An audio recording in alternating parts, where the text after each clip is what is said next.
Nah, materi yang terakhir ini adalah kiat menulis karya ilmiah yang dibawakan oleh Bapak Kuat Ismanto MAG.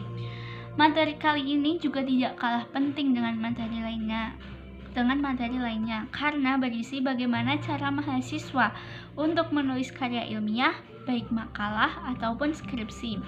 Karya ilmiah yang bagus, yang benar itu menjadikan mahasiswa ideal.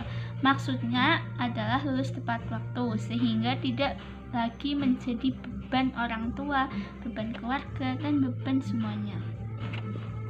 Sumber dan cara memperoleh kebenaran itu apa aja? Yang pertama, animisme dan dinamisme. Yang kedua, berpikir logis dan filsafati. Yang ketiga, agama dan kitab suci, religion. Yang keempat, trial dan error, uji coba. Yang kelima, tokoh berotoritas. Yang keenam, penelitian atau research. Nah, penelitian adalah proses mencari kebenaran dengan prinsip ilmiah, jujur, objektif, sistematis.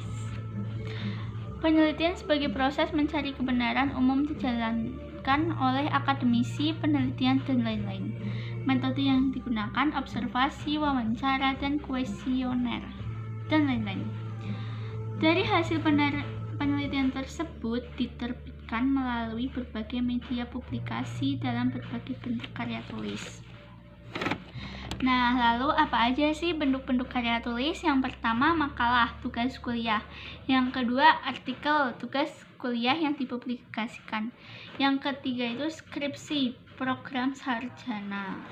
Seperti contohnya SE, SAG, SPDI. Lalu yang keempat, tesis, program magister seperti magister agama, MAG, MSI. Terus disertasi, program doktor.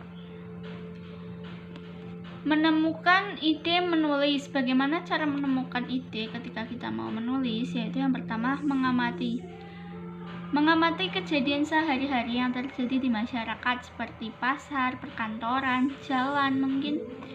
Yang kedua, membaca tulisan di berbagai media seperti koran, artikel, buku, laporan penelitian, ataupun di sosial media yang sekiranya cocok.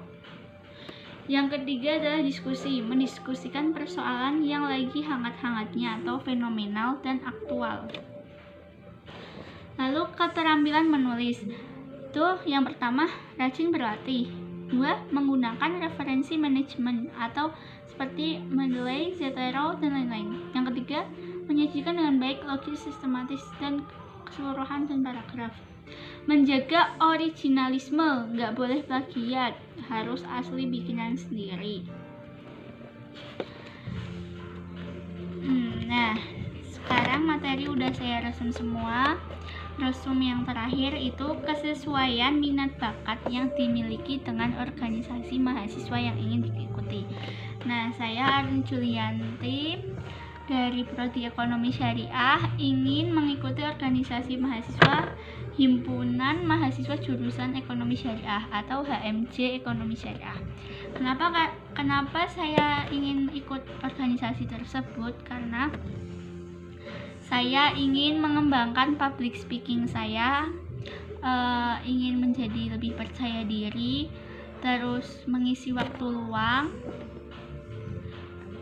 terus disiplin waktu, disiplin belajar, disiplin kerja, jadi agar bisa memanage waktu lebih tepat. Nah, dan saya juga pengen mengembangkan pengalaman berorganisasi saya di SMA dulu, yaitu ikut organisasi OSIS. Nah, tujuan HMJ Ekonomi Syariah itu yang pertama, menciptakan pengurus dan organisasi yang rapi dan tersusun secara sistematis. Yang kedua, menciptakan kinerja pengurus profesional dan proporsional. Yang ketiga, menciptakan kondisi dinamis dalam dinamika organisasi. Nah, itu saja penjelasan dari saya. Terima kasih yang sudah menonton sampai akhir. Kurang dan lebihnya mohon maaf. Wassalamualaikum warahmatullahi wabarakatuh.